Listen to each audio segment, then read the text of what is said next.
반갑습니다. 네. 제가 이제 리더십, 구약성경에서 리더십에 대해서 과제를 받아서 두 가지 주제로 오늘 같이 생각해 보려고 합니다. 첫 번째, 구약성경에서 우리가 배울 수 있는 리더는 어떤 사람인가? 과연 성경에서는 어떤 사람을 리더라고 가르치고 있는가에 대해서 좀 고민을 하고 싶고요. 두 번째 주제는 진정한 리더십이 뭐냐? 그리고 우리말로 하면 지도력이죠. 뭐가 성경에서 말하는 리더십이 뭐냐? 이 두 가지 주제를 오늘 같이 고민하려고 합니다. 첫 번째 주제, 리더가 어떤 사람이냐를 같이 좀 생각을 해보려고 합니다. 제가 몇 가지 질문을 한번 드려볼게요. 첫 번째 질문 보이십니까? 여러분은 교회에서 또는 기독교 관점에서 어떤 사람에 초점을 맞춥니다. 어떤 사람이 리더가 되어야 된다라고 생각하십니까? 여러분 머릿속에 리더 그러면 어떤 사람이라는 그 생각들이 있으실 겁니다. 두 번째로 제가 여쭤보고 싶은 질문은 교사로서, 여러분 다 교사이십니다. 그죠? 교사로서 여러분이 지금 가르치는 학생들, 여기는 아동들도 있을 수 있겠고 중등부도 있을 수 있겠고요. 여러분이 가르치는 학생들이 어떤 리더가 되기를 바라십니까? 이 질문을 한번 고민을 해봤으면 좋겠고, 세 번째, 여러분 스스로에 대한 질문입니다.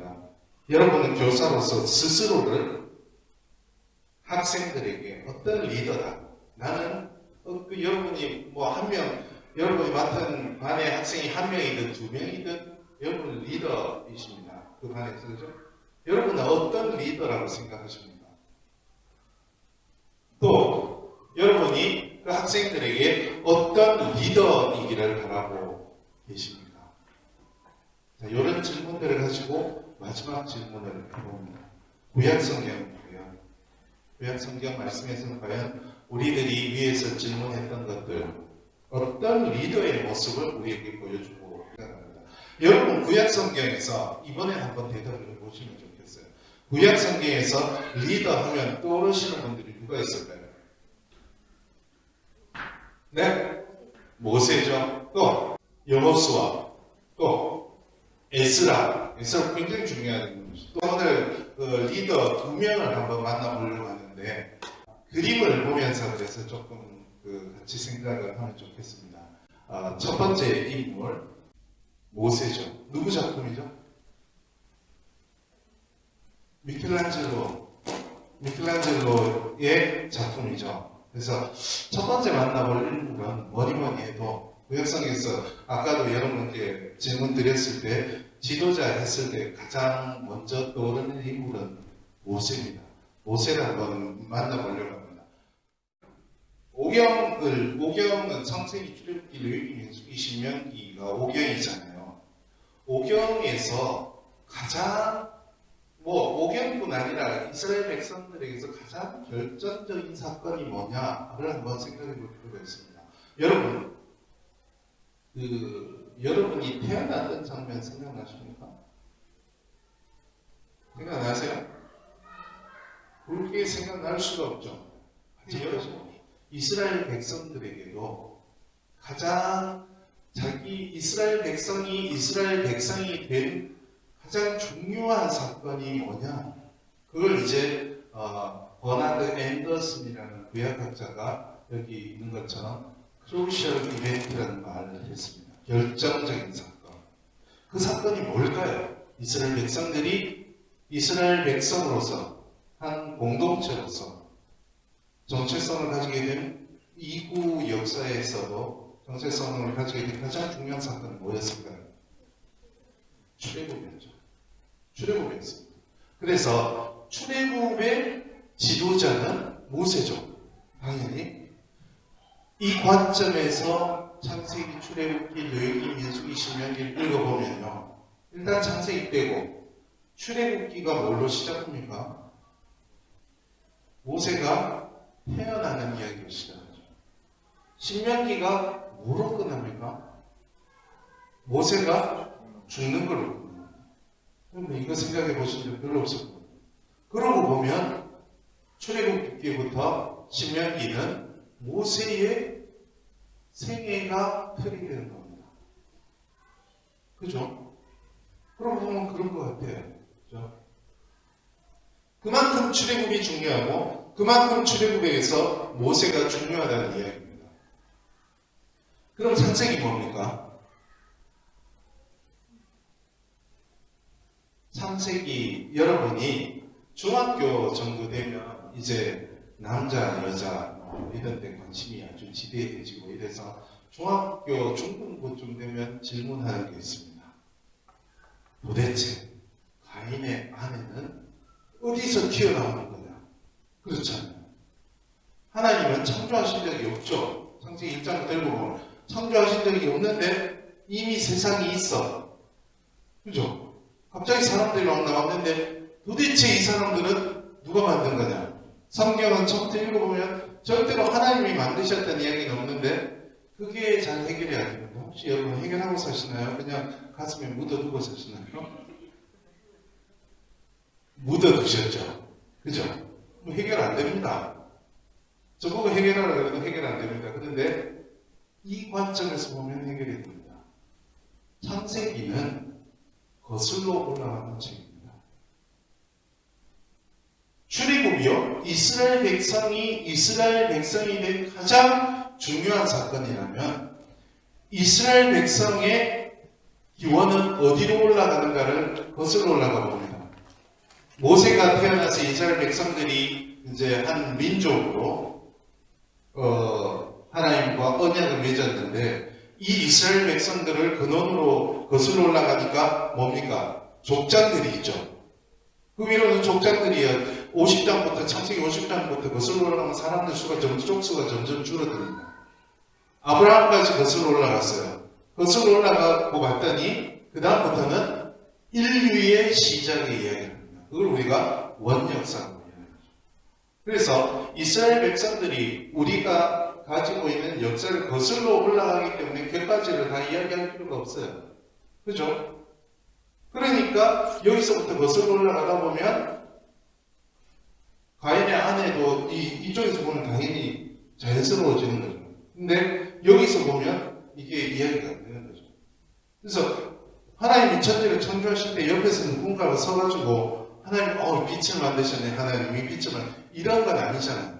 그래서 거슬러 올라가는 책이기 때문에 앞에서 보면 그렇게 빈자리가 있는 것처럼 보일 수도 있고.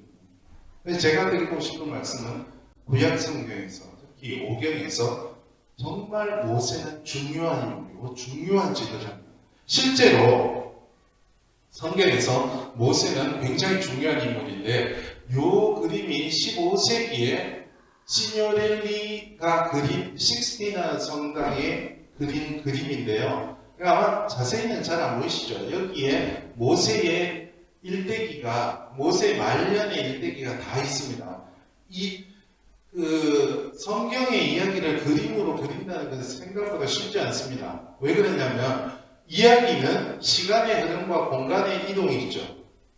근데 그림은 2차원에 그냥 박혀있기 때문에 이때 중세 말기, 르네상스 초기 이때는 어떤 방법을 선택했냐면 방향에 따라서 그림을 읽도록 만들었습니다. 이 그림 같은 경우에서도 이렇게 여기가 보이시나요? 빨간 건? 여기서부터 이렇게 가면 돼요. 여기 보면 이게 여호수아입니다. 모세가 여호수아에게 대를 이어주는 장면. 그리고 그 옆에 장면은 모세가 율법을 읽어주는 장면. 그리고 비스가산 꼭대기에 가서 가나안 땅을 바라보고 모세는 가나안 땅에 못 들어갔죠. 그리고 왼쪽 위에 보면 어디 갔어? 여기 모세가 죽었죠. 모세가 죽는 장면까지 이렇게 되어 있습니다. 이 그림이 중요한 건 아니고요. 제가 드리고 싶은 말씀은 성경에서 모세가 어떤 의미를 차지하고 있는지를 먼저 말씀을 드리고 싶은 겁니다. 모세는 어떤 사람이나 첫 번째 하나님의 종이자 친구였다 이렇게 말합니다. 그래서 그냥 멀뚱 보기 못하니까 우리 이거 뭐죠? 성경을 한번 찾아봅시다. 출애굽기 3장 1절부터 15절에 보면 하나님께서 모세가 미디안 광야에서 장인 이드로의 양을 치고 있을 때 부르셨죠. 호렙산에서 부르셔서 타지 않는 떨기까지에서 나타나셔서 특히 9절과 10절을 보십시오. 9절과 10절. 이제 가라. 이스라엘 자손의 부르짖음이 내게 달하였고 애굽 사람이 그들을 괴롭히는 학대로 내가 보았으니 이제 내가 너를 바로에게 보내어 너에게 내 백성 이스라엘 자손을 애굽에서 인도하여 내게 하리라. 모세는 하나님께서 선택하시고 동행하는 종입니다. 그 정도로 특별한 사람이었습니다. 두 번째, 그 모세가 나중에 구스 여인을 첩으로 들입니다. 구약성경을 읽으면 여러 가지 눈에 걸리는 것들이 있죠. 그래서 돼지고기를 먹어야 되냐, 장어 정말 맛있는데 장어를 먹어야 되냐, 비늘이 없잖아요. 비늘이 없으면 구약성경에 따라 먹으면 안 되는데 이런 건 걸리는데 사실 구약성경에 일부 다처인데 일부 다처는 잘 안 걸리시는 것 같아요. 그래서 시대가 다르고 문화가 다르고 이런 것들은 본질적이지 않은 것은 그냥 그렇구나 하고 넘어갈 수 있는 유동성이 있어야 됩니다. 어쨌든 간에 모세가 10장 민수기 한번 찾아보십시오. 민수기 10장 1절을 보시면 구스 여자를 취하였더니 미리암과 아론이 모세를 비방합니다. 그럴 때 하나님께서 이렇게 말씀하시죠. 3절 같이 한번 읽어볼까요? 시작. 이 사람 모세는 온유함이 지면의 모든 사람보다 더하더라. 하나님께서 모세의 온유함을 인정할 정도로 모세는 온유한 사람이었다라는 평가를 받습니다. 세 번째, 여러분 하나님과 직접 대면해서 말해보신 분 계십니까? 없잖아요. 근데 모세는 민수기 22장 같은 7절 8절 한번 보십시오. 내 종 모세와는 그렇지 아니하니 그는 내 온지면 충성함이라. 그와는 내가 대면하여 직접 얼굴과 얼굴을 맞대고 명백히 말하고 은밀한 말로 하지 아니하며, 은밀한 말 이게 고대 사회의 그 제사장이나 아니면 점수를 하는 사람들이 많았는데, 점삼술 같은 경우는 동물 간을 보고 이렇게 미래를 점치고 이렇게 고대 사회에도 있었거든요. 근데 이거는 굉장히 은밀한 거죠. 그죠? 자기도 아리까리 할 겁니다. 점성술사도. 근데 모세와는 그렇게 하지 않고 분명하고 명백하게 말할 정도로 하나님과 얼굴을 맞대고 일할 정도다. 출애굽기 33장 11절을 한번 봅시다.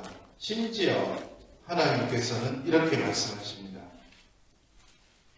33장 11절 같이 한번 읽어볼까요? 초반부에 성경 좀 읽고 나중에는 편하게 놔드릴 테니까 너무 귀찮아하지 마십시오. 처음에 이렇게 손운동 해야지 덜 춥잖아요. 11절 시작. 사람이 자기의 친구와 이야기한 같이 여호와께서는 모세와 대면하여 말씀하시며 모세는 진으로 돌아오나 눈의 아들 젊은 수종자 여호수아는 해방을 떠나지 아니하니라. 아멘. 여기서 중요한 게 하나님께서 모세를 뭐처럼 여기셨답니까? 친구처럼 여기셨다. 대단한 사람이잖아요. 그리고 33장 출애굽기 33장 17절부터 23절에 보면 하나님께서 아주 특별한 은총으로 내 이름이 뭐냐 하면 몇 번 밝혀주시죠. 출애굽기에서 이름을 가르쳐 주죠. 그 정도로 대단한 사람이었습니다. 그리고 무엇보다도 모세는 해방자, 이스라엘 백성들을 해방시키는 일을 했던 사람입니다. 그리고 하나님과 이스라엘 백성이 시내산에서 언약을 맺을 때 그것을 중간에서 모두, 이를테면 부동산 중개인, 집을 사거나 팔 때 우리 법령이나 이런 거 잘 모르면 부동산 중개인이 없으면 굉장히 힘들죠. 하나님과 이스라엘 백성들 사이에는 뭔가 이렇게 소통할 수 있는 길이 없습니다. 중간에서 모세가 하나님과 이스라엘 사이의 관계를 맺어주지 않았다면 이 언약이 불가능한 거죠. 그 일을 모세가 담당했습니다. 첫 번째로 이제 그냥 보시면 됩니다. 하나님께 예배드리도록 이스라엘과 파라오에게 당대 세계 최고 권력자인 파라오의 앞에 가서 내가 섬기는 여호와 하나님께서 이 백성들을 여호와 하나님께 예배드리도록 이끌어낸다 라고 이끌어냈던 해방시켜준 인물이 모세였습니다. 그리고 출애굽기 24장이 사실은 제일 중요한 게 한번 봅시다. 출애굽기 24장 3절부터 보면 여기 이제 시내 광야에 이르렀고 시내 산에서 이스라엘 백성들과 하나님께서 언약을 맺는 장면이죠. 모세가 와서 여호와의 모든 말씀과 24장 3절입니다. 모세가 와서 여호와의 모든 말씀과 그의 모든 율례를 백성에게 전하매 그들이 한 소리로 응답하여 이르되 여호와께서 말씀하신 모든 것을 우리가 준행하리이다. 모세가 여호와의 모든 말씀을 기록하고 이른 아침에 일어나 산 아래에 제단을 쌓고 이스라엘 12지파대로 12기둥을 세우고 이스라엘 자손의 청년들을 보내어 여호와께 서로 번제와 화목제를 드리게 하고 모세가 피를 가지고 반은 여러 양푼에 담고 반은 제단에 뿌리고 언약서를 가져다가 백성에게 낭독하여 듣게 하니 그들이 이르되 여호와의 모든 말씀을 우리가 준행하리이다. 모세가 그 피를 가지고 백성에게 뿌리며 이르되 이는 여호와께서 이 모든 말씀에 대하여 너희와 세우신 언약의 피니라. 이렇게 하면서 시내산에서 하나님과 이스라엘 사이에 맺는 언약, 계약이죠. 계약. 나는 너희 하나님이 되고 너는 내 백성이다. 나는 너를 구원하고 이끌 것이고 너는 내가 너에게 전해준 율법과 규례와 명령을 따라야 된다. 이 약속을 하는 게 언약이거든요. 이 언약의 중개를 했던 게 모세입니다. 그리고 언약 체결에 제사를 드리고 심지어 신약 성경에 가면 이 모세가 하나님과 이스라엘 사이에 언약을 중개했던 모세가 다름 아닌 예수 그리스도를 예표한다 라고 히브리서에서 해석할 정도로 해방자와 언약의 중개자로서 중요한 인물입니다. 사실 이 이야기가 뒤에 반전이 있기 때문에 여기 너무 깊이 빠지지 마세요. 세 번째, 율법 수여자이고 심지어 예언자로 평가가 됩니다. 첫 번째로 이스라엘에게 율법을 수여했죠. 여러분이 잘 아시는 대로 10계명과 그리고 21장부터 23장까지 언약 법전이라는 이야기합니다.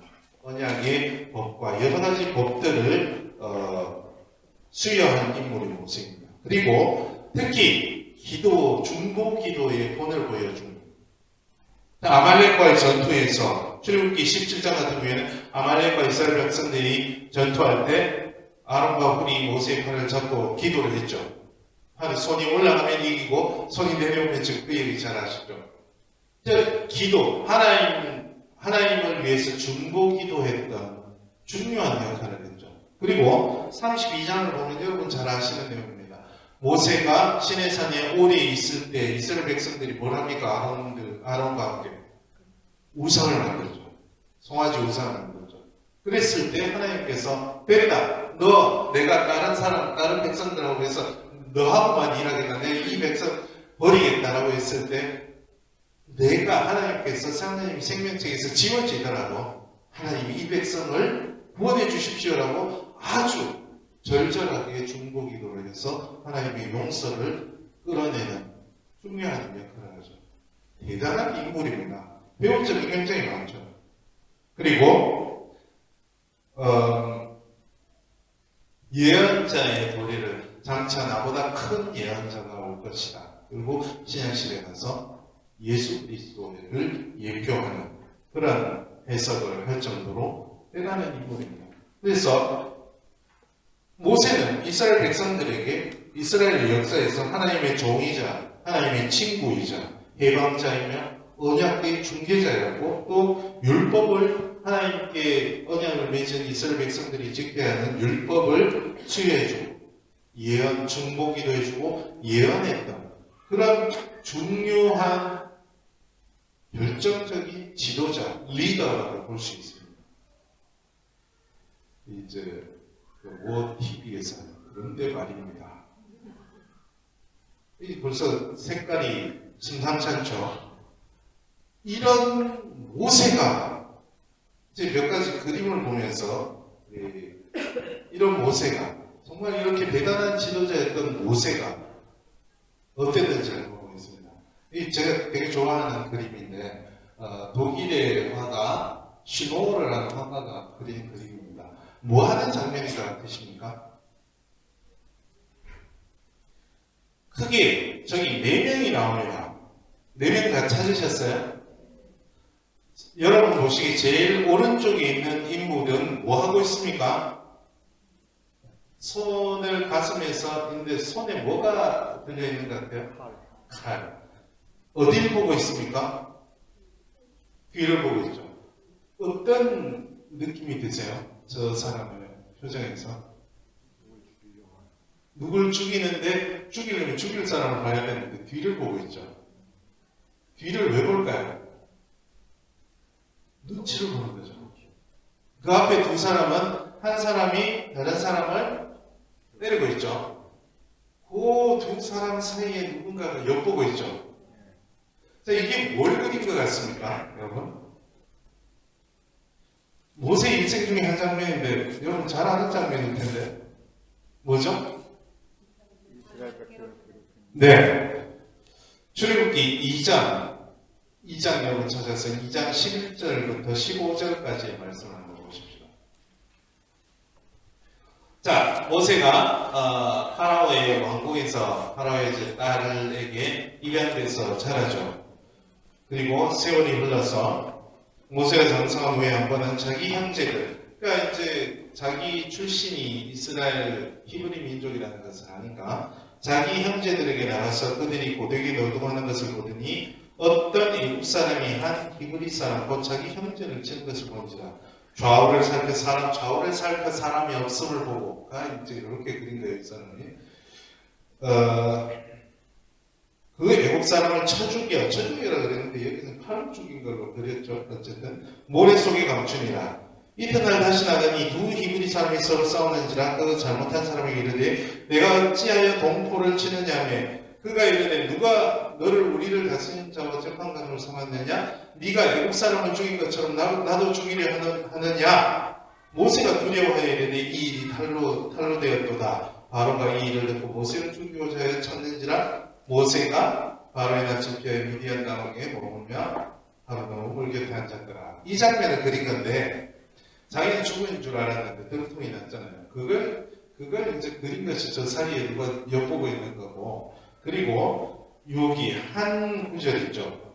바로가 모세를 이 일을 듣고 모세를 죽이고자 하여, 이게 이집트 왕자 여호와가 나오게 된 배경 아니겠습니까? 모세와 파라오 사이에 갈등이 있었구나. 여기서 이제 그 모든 문학적 상상력이 발휘가 된 거죠. 요 구절에서. 어쨌든 간에 이 사건이 얼핏 보면 모세가 자기 동족을 굉장히 사랑하는 것으로 보입니다.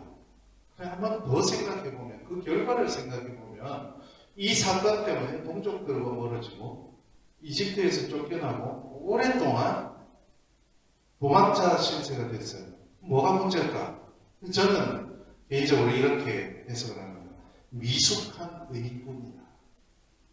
전도서 3장 16절 한번 볼까요? 이게 제가 저하고 이제 굉장히 절친한 교수님께서 작년에 가장 은혜를 받은 말씀입니다. 전도서 3장 16절.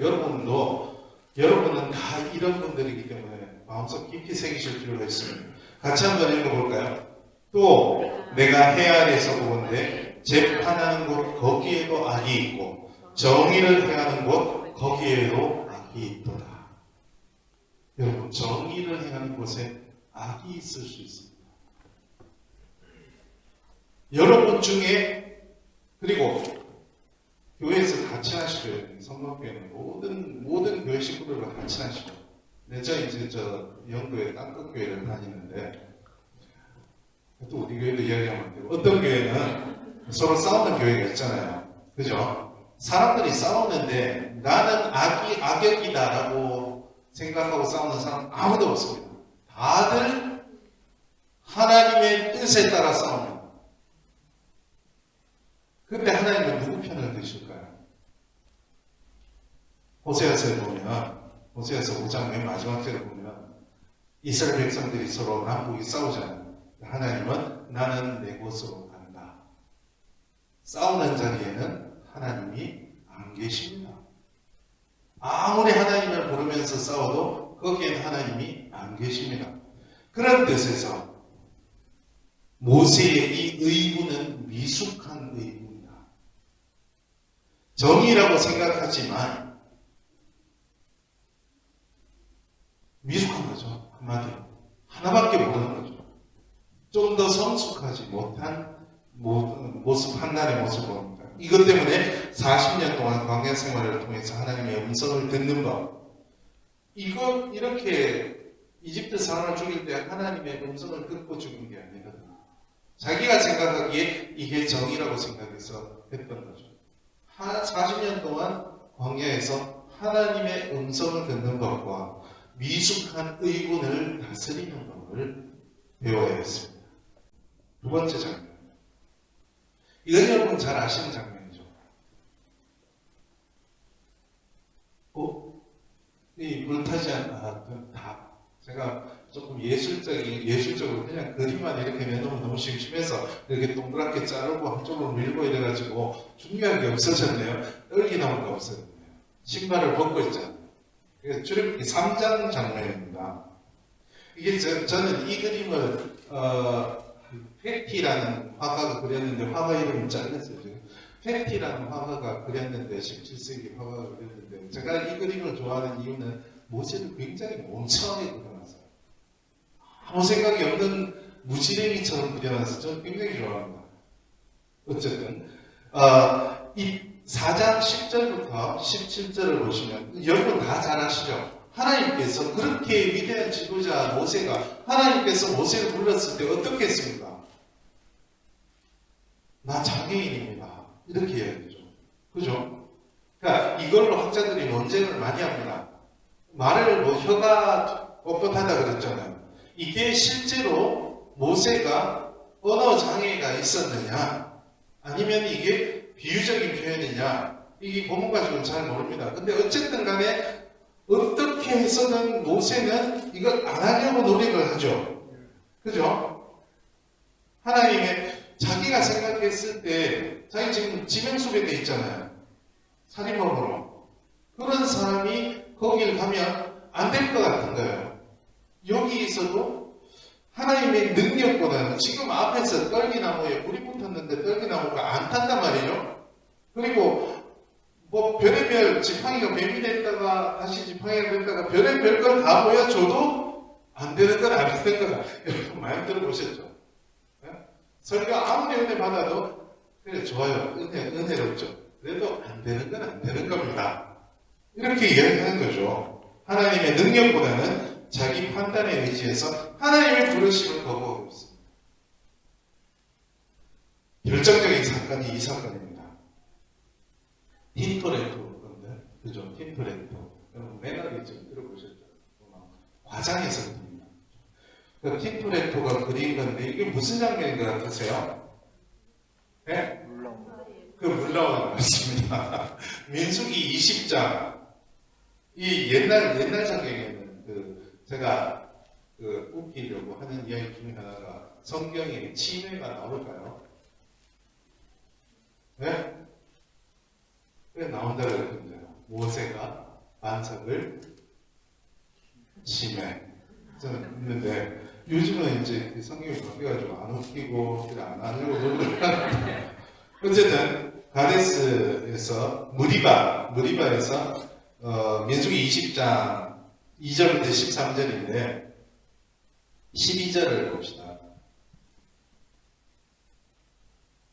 이거는 이제 자 10절부터 봅시다. 10절 민수기 20장 10절 모세와 아론이 회중을 그 반석 앞에 모으고 모세가 그들에게 이르되 반역한 너희여 들으라 우리가 너희를 위하여 이 반석에서 물을 내랴. 사실은 이스라엘 백성들 보면 그럴 만도 해요. 계속 뭐 불평하고 희한한 백성인데 우리를 많이 닮아 있긴 해요. 그죠? 근데 그래서 결국에는 좋아. 내가 너희한테 우리가 너희한테 물 주면 되겠냐? 우리가 너희를 위해서 반석에서 물을 내냐? 이런 말을 하는 사람이에요. 그래서 12절 보시면 근데 또 반석을 치니까 옛날에는 2번 침해였는데 침의로 바뀌었어요. 되잖아요. 그래서 이제 더 이상 못하는 계획이거든요. 여호와께 12절 보시면 여호와께서 모세와 아론에게 이르시되 너희가 나를 믿지 아니하고 이스라엘 자손을 목전에서 내 거룩함을 나타내지 아니하므로 너희는 이 회중에서 내가 그들에게 줄 땅으로 인도하여 드리지 못하리라. 이런 심판을 받게 됩니다. 이런 사람입니다. 모세가. 그렇게 이스라엘 백성들을 이집트에서 이끌어내고 하나님과 언약을 체결하는데 결정적인 역할을 했던 모세가 이런 사람이었습니다. 그러면 과연 그런데도 모세는 어떤 점에서 리더라고 할 수 있느냐 이거죠. 모세가 대단한 일을 하긴 했어요. 그런데 모세는 그 대단한 일 못지않게 이런 많은 실수들을 했어요. 그런데도 우리는 모세를 구약성경의 리더라고 하면 가장 먼저 떠올린단 말이죠. 어떤 점에서 그러냐 이거죠. 여러분은 어떤 점에서 그렇다고 생각하십니까? 구약성경에서 모세를 리더라고 이야기를 우리에게 보여주고 있어요. 그럼 모세가 리더의 근본이 뭐냐 이거죠. 저는 이번에 준비하면서 한 말씀에 눈이 확 갔습니다. 출애굽기 3장 8절과 10절 말씀을 우리가 8절부터 같이 한 목소리를 읽어볼까요? 시작. 내가 내려가서 그들을 애굽인의 손에서 건져내고 그들을 그 땅에서 인도하여 아름답고 광대한 강 젖과 물이 흐르는 땅 곧 가나안 족속, 헷 족속, 아모리 족속, 그리스 족속, 히위 족속, 여부스 족속의 지방에 데려가도록 하노라. 10절 시작. 이제 내가 너를 바로에게 보내어 너에게 내 백성을 이스라엘 자손 애굽에서 인도하여 내게 하리라. 아멘. 여러분 혹시 여기서 어떤 구절이 눈에 들어오셨습니까? 그죠? 내가가 누구인가? 하나님이에요. 모세가 그렇게 대단한 인물이었지만 결국 출애굽을 이끄신 분은 모세가 아니라 하나님이었던 겁니다. 모세의 리더십은 그 핵심은 그가 어떠해서가 아니었습니다. 우리는 리더가 어떤 사람이냐라고 생각했을 때 이래야지 부장감이지 그렇잖아요. 이래야지 장로님이 될 사람이지 이렇게 생각하기 쉽다는 거죠. 목사님은 이래야지 그게 아니라는 거죠. 하나님의 사역은 하나님이 하십니다. 근데 우리는 잘못 생각하고 있는 거죠. 모세가 대단해서 모세가 리더였던 것이 아니라 모세가 물론 훌륭한 사람이었습니다. 아까 봤듯이 중보기도도 하고 온유하기도 하고 훌륭하였지만 분명히 똑같이 우리하고 똑같은 실수를 하고 우리하고 똑같은 판단을 하는 사람일 수밖에 없습니다. 진정한 교사, 여러분 교사시잖아요. 진정한 선생, 진정한 리더는 하나님의 택하신 여러분이 하나님을 택해 주셨어요. 교사로 다음 세대를 교육하는 교사로 택해 주셨고 그들에게 보내주셨고 오늘 2019년 1월 5일까지 이끌어 주셨습니다. 그리고 작년에도 함께 하셨고 지금도 함께 하시고 올해도 함께 하시고 계속 함께 하실 겁니다. 이것을 인정하는 사람이 진정한 선생이 되고 진정한 리더가 됩니다. 모세가 대단해서 리더가 아니었던 거죠. 그래서 훌륭한 기독교사는 다음 세대에게 무엇을 가르치려 들기보다는 하나님 앞에서 겸손한 모습을 보여주는 사람이 아닐까 이런 생각을 해봤습니다. 아까 그 장로님이 처음에 기도하실 때 말씀하셨지만 여러분 가운데 가르치는 게 전문가인 분도 있을 수 있어요. 제가 잘 모르니까. 그런데 우리가 가르치는 게 전문가가 아니잖아요. 여러분 성경이 전문가 아니시잖아요. 근데 우리는 공과 공부하면서 그리고 교사를 하면서 내가 얘를 뭔가를 가르쳐야 되겠다는 생각을 너무 많이 하시는 거예요. 보여주는 것이 얼마나 중요한 건지 모릅니다. 제가 생각나는 아주 인상 깊은 제 고등학교 때 선생님이 있어요. 주향래 선생님. 지금은 돌아가시지 않았을까 싶은데 그분은 이 기억이 납니다. 그분은 제가 이제 저희 아버지가 경상북도 의성에서 목회를 하고 계셨고 저는 고등학교 때 대구에서 고등학교를 다녔어요. 주말마다 가면 주양래 선생님하고 저희는 모여서 토요일마다 모여서 온 동네를 돌아다녔어요. 동네를 돌아다니고 뭐 특별히 똑똑한 것도 아니고 뭐 배운 것도 아니었어요. 근데 무조건 우리를 데리고 다니면서 전도하고 같이 기도하고 밤에 몇 개까지 기도하고 이제 우리 어머니 별로 안 좋아했어요. 한참 공부해야 되는데 애들 데리고 전도하고 다니면서 잘 컸잖아요. 그죠? 잘 크지 않았나요? 그죠? 그래서 그 선생님이 뭘 가르쳤는지 기억 안 나요, 저. 근데 항상 그 기억만 나요. 의성 요즘 컬링으로 아주 떴는데 그때만 해도 아주 형편없지. 동계올림픽 하기 전까지만 해도 우리나라에서 가장 먼저 없어질 도시 중에 1위가 의성이었어요. 근데 최근에 의성 가봤더니 아주 좋아졌던데. 그 의성 조그만한 그 읍내 옆에 가면 거지들이 사는 데가 있었어요. 움막이 있었어요. 우리 매주 거기 갔어요. 매주 거기 가서 뭐 먹을 거 들고 가가지고 전 사실 굉장히 싫었어요. 가서 막 냄새 맡아보셨네요. 혹시 그 냄새? 한 2달 안 씻은 냄새?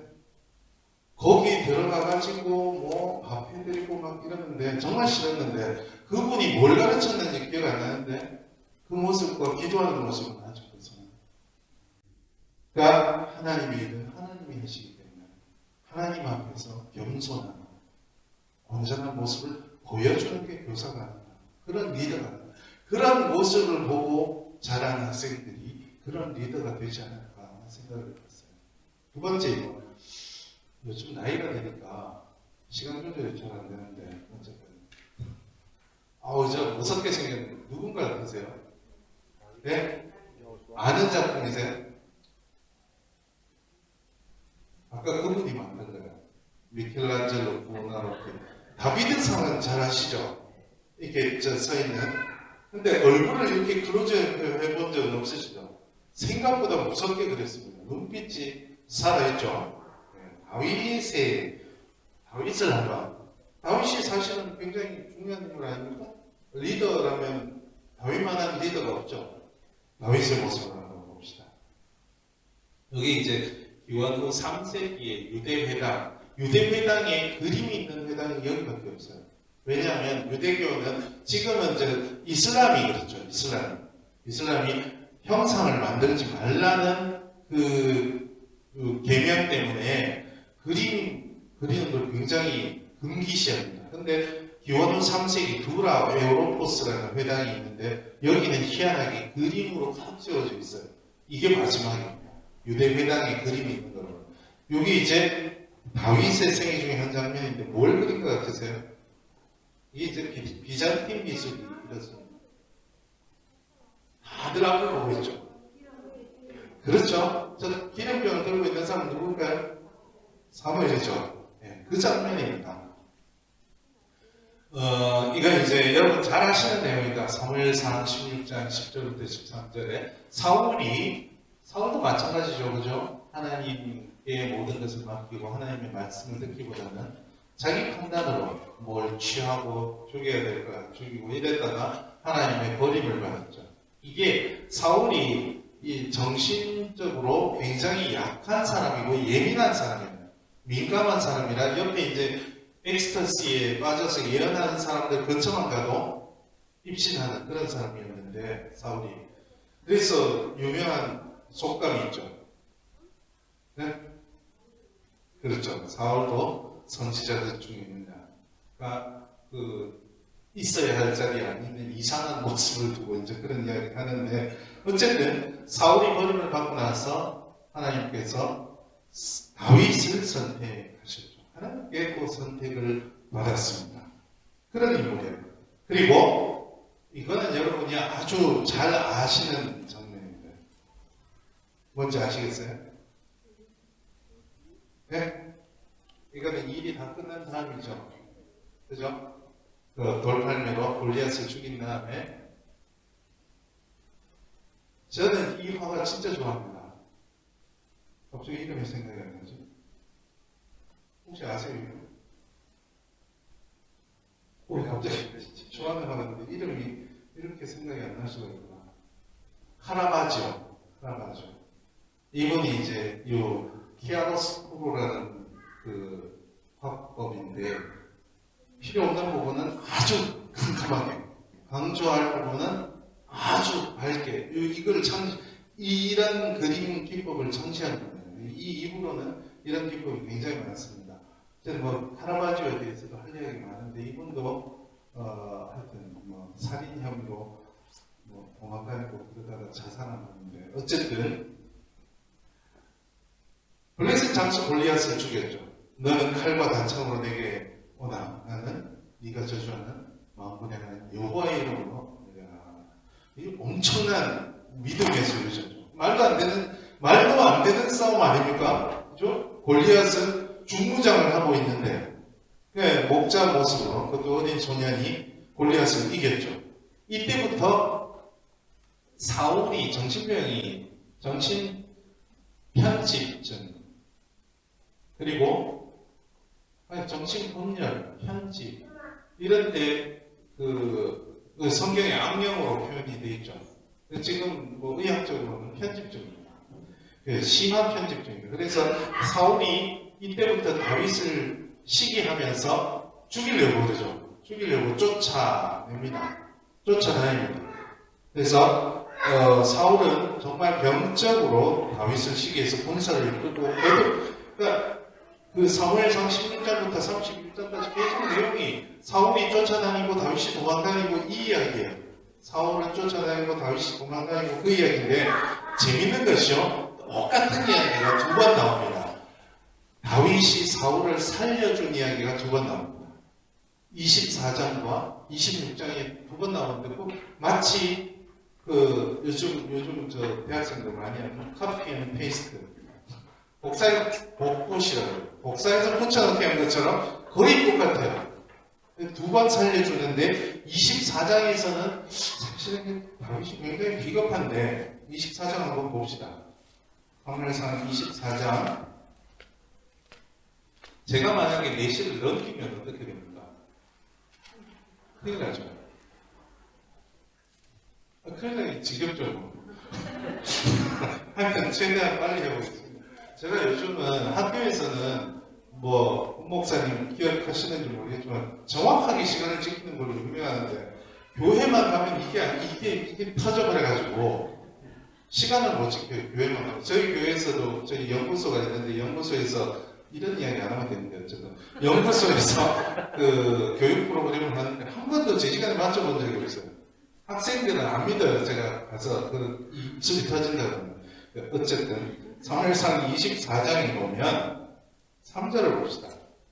길가에 양의 우리에 이르러 이른즉 불이 있는지라 사울이 뒤를 보러 들어간다. 이게 이제 원어에는 거기 각주에 보시겠지만 발을 가린다고 하죠. 그러니까 이제 똥 누러 가는 거를 정확히 표현하는 게 발을 가린다. 여러분 치마 입으신 분들은 잘 아실 겁니다. 앉으면 발이 가려지잖아요. 그러니까 옛날 옷이 이렇게 통으로 되어 있기 때문에 서서 큰 일을 볼 수는 없잖아요.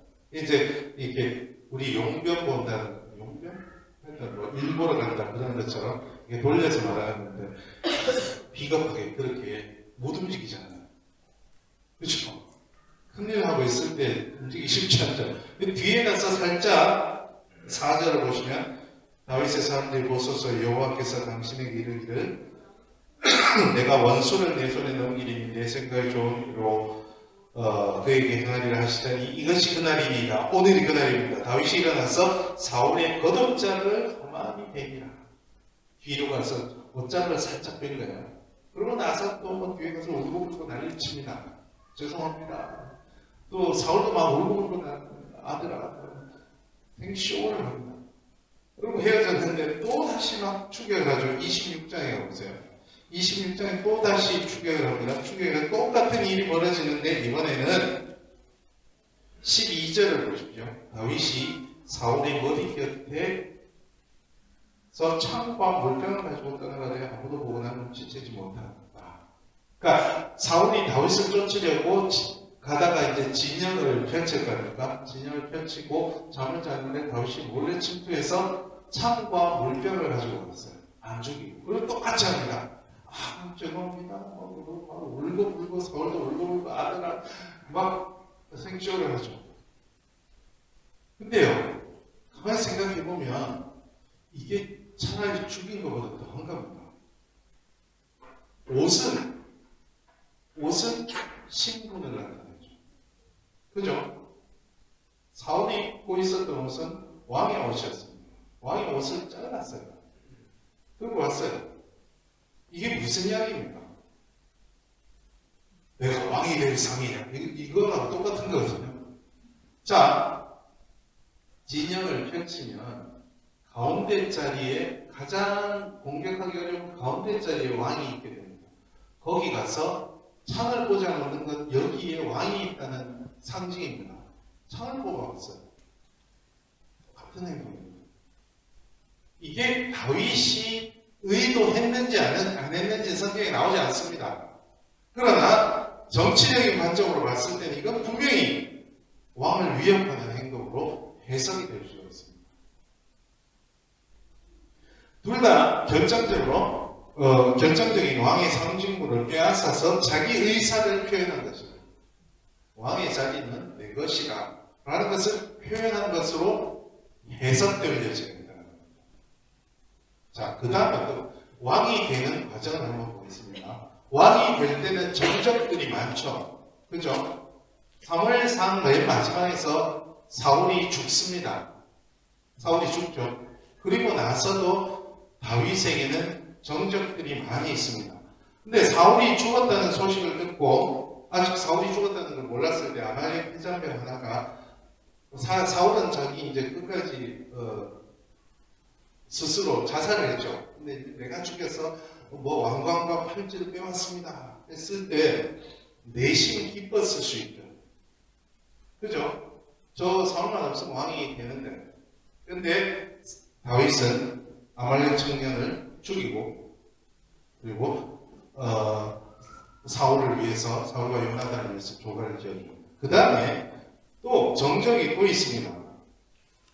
누가 있냐면 이스보셋이 있었어요. 사울의 아들 요나단의 아들 이스보셋이 있었는데 이스보셋을 아브넬이 데리고 요단강을 건너가서 왕국을 세웁니다. 그런데 이스보셋과 아브넬이 결별을 합니다. 사울의 부궁을 내게 달라. 그래서 화를 냈더니 다윗과 결탁을 합니다. 그런데 그 중간 이야기를 생략하고 다윗의 조카이자 신복이었던 요압이, 지금부터 요압이 중요한 대가랍니다. 요압이 아브넬을 죽입니다. 그러자 아브넬은 굉장히 큰 정적이거든요. 요압이 아브넬을 죽이는 것은 고마운 일인데 요압을 뭐라 그래요? 아브넬을 위해서 슬퍼합니다. 이게 정말 정치적인 행동이거든요. 북이스라엘을 잡으려는, 북이스라엘의 민심을 수습하려는 정치적인 행동으로 해석이 될 수가 있습니다. 다윗이 의도했던 의도하지 않았다. 정치판에서 그렇게 해석이 될 수 있습니다. 마지막에 남았던 정적이 이스보셋인데 이스보셋이 레갑과 바하나라는 신복이 암살을 합니다. 암살을 하고 또 와서 칭찬받을 줄 알고 와서 이야기를 하죠. 왜냐하면 누가 봐도 이건 칭찬받을 행동이라고 왔는데 레갑과 바하나를 처벌하죠. 그래서 다윗은 좀 이따가 요압의 눈으로 볼 텐데 요압의 눈으로 보면 더 놀랍습니다. 어쨌든 다윗이 왕이 되는데 정치적으로 달리 볼 수 있는 행동들을 많이 합니다. 그리고 나서 이제 왕이 되죠. 루오라는 화가가 그렸는데 다윗을 굉장히 그 생각이 많게 그려놔서 제가 이 그림을 좋아합니다. 왕이 됩니다. 그리고 사무엘하 7장에 보면 영원한 여기 할아버지를 나단으로 그려놨어요. 그리고 젊은 사람은 다윗으로 그려놨는데 어쨌든 영원한 왕조의 언약을 받습니다. 그런데요, 아까 모세하고 똑같이 다윗도 지금도 어느 정도 지금 다윗이 정치적인 사람일 수도 있겠다는 느낌이 드는데 요압의 눈으로 보면 정말 정치적인 사람이고 형편없는 사람이 됩니다. 몇 가지 사건만 한번 제가 살펴보겠습니다. 첫 번째, 아브넬을 요압이 죽였죠. 요압이 아브넬을 죽였을 때 사실은 최대의 정적을 제거해 준 거거든요. 그런데 칭찬해줘도 못할 판에 저주까지 했습니다. 다윗이 아브넬은. 그래서 과연 이 사람이 이때부터 요압 이전에는 요압과 다윗이 거의 한 몸처럼 움직이는데 이때부터 삐그덕거리기 시작합니다. 저 사람이 정치적으로 판단을 제대로 하고 있는가라는 반감을 가졌을 수 있어요. 그다음에 여러분이 잘 아시는 대로 밧세바 사건 있죠. 밧세바 사건을 감추기 위해서 우리아를 그러니까 죽게 만들죠. 죽게 만드는데 그 피를 묻힌 건 요압이란 말이에요. 그죠? 이때 요압이 어떤 생각을 했을까를 생각해 보세요. 다윗을 어떻게 봤을까? 와, 그렇게 윤리적으로 지금 두 가지 십계명을 범한 거잖아요. 살인하지 말라, 가늠하지 말라. 이런 사람을 과연 주군으로 모셔야 되나? 그 다음에 15장부터 압살롬이 반역을 하죠. 그죠? 그 전에 압살롬과 암논 사이에 암논이 이제 여러 아내 중에 이복형입니다. 압살롬의 이복형이고 압살롬의 여동생이 다말이 있었는데 암논이 다말과 결혼하고 싶어서 막 난리가 났죠. 겁탈을 합니다. 그러자 압살롬이 암논을 죽이죠. 그리고 다윗에게 쫓겨납니다. 쫓겨나고 4년 동안 쫓겨나고 있다가 다시 그래도 압살롬이 아들 중에는 제일 낫어요. 제일 낫기 때문에 데려와야 되는데 이게 아버지하고 아들하고 싸우면 참 화해시키기가 어려운가 봐요. 그래서 겨우겨우 요압이 화해를 시킵니다. 화해를 시켰는데 이러면서 어떤 생각을 했을까? 왕은 핵심이 거기에 세자를 잘 책봉해야 되는데 이 사람이 세자를 제대로 책봉할 능력이 있는가 이런 의심을 하게 되죠. 그리고 나서 압살롬의 반란이 일어났을 때 사실은 다윗은 굉장히 수모를 겪죠. 그죠? 왕궁을 비우고 떠나야 되고 자기 후궁들이 아들의 후궁이 되면 이런 일까지 벌어집니다. 근데 이 아들을 누가 제거해 줍니까? 압살롬은.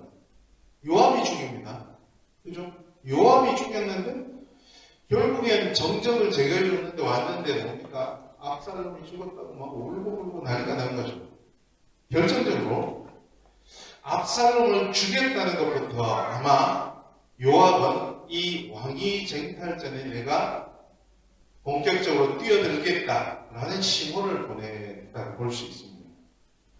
그리고 뒤에 또 아마사를 세우려 했는데 아마사를 죽이고 결정적으로 열왕기 상으로 들어가면 솔로몬 대신에 아도니아를 옹위하죠. 아도니아를 옹위했다가 제거된 인물이 요압입니다.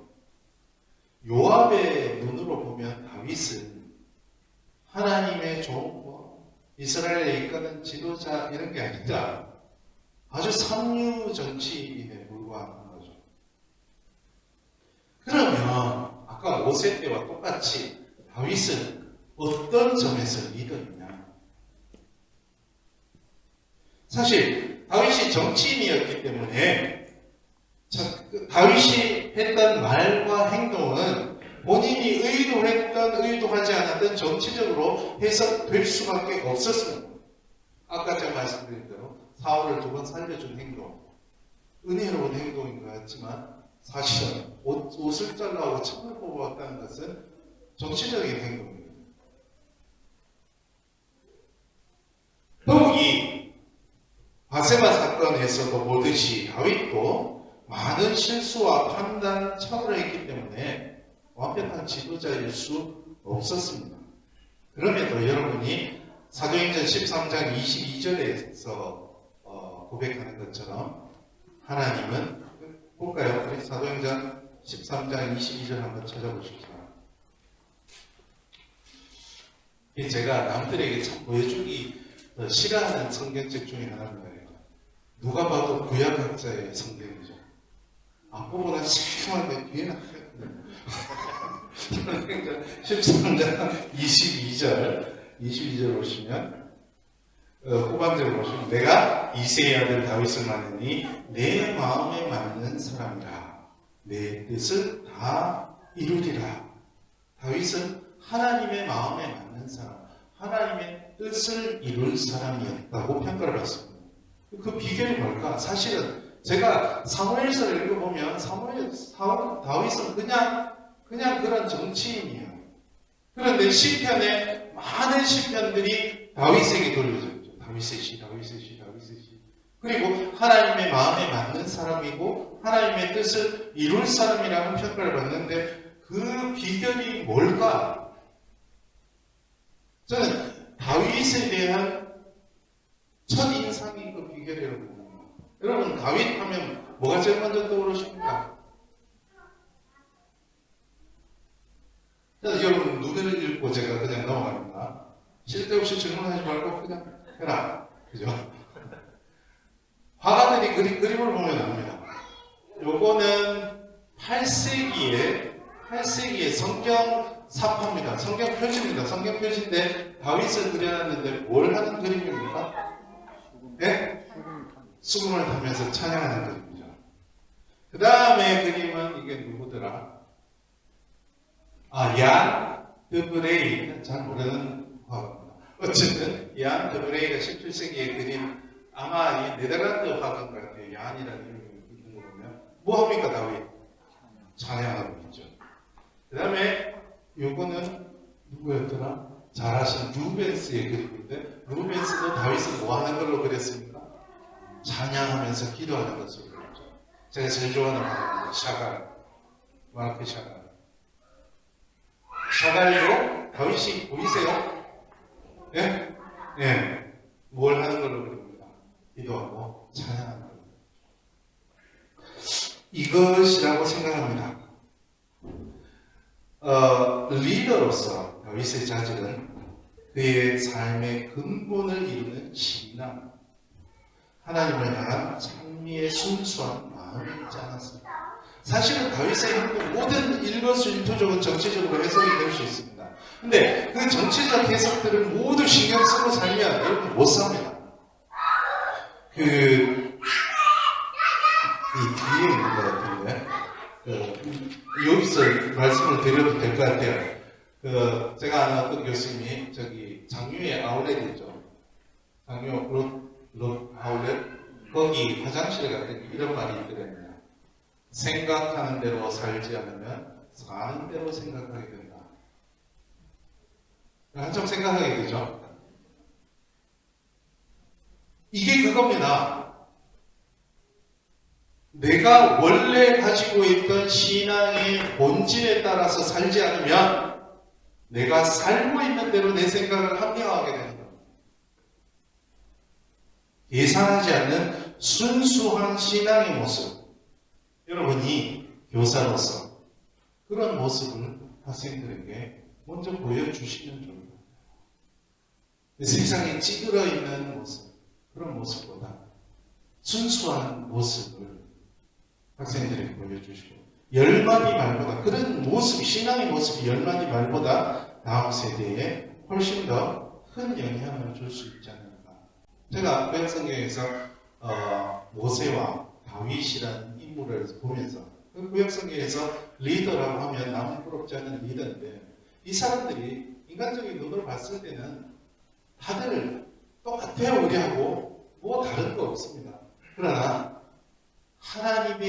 하나님께서 하는 일에 선택을 받았기 때문에 그리고 순수한 신앙의 모습이 있었기 때문에 하나님께서 그를 쓰시고 우리가 그런 모습을 지향해야 되려고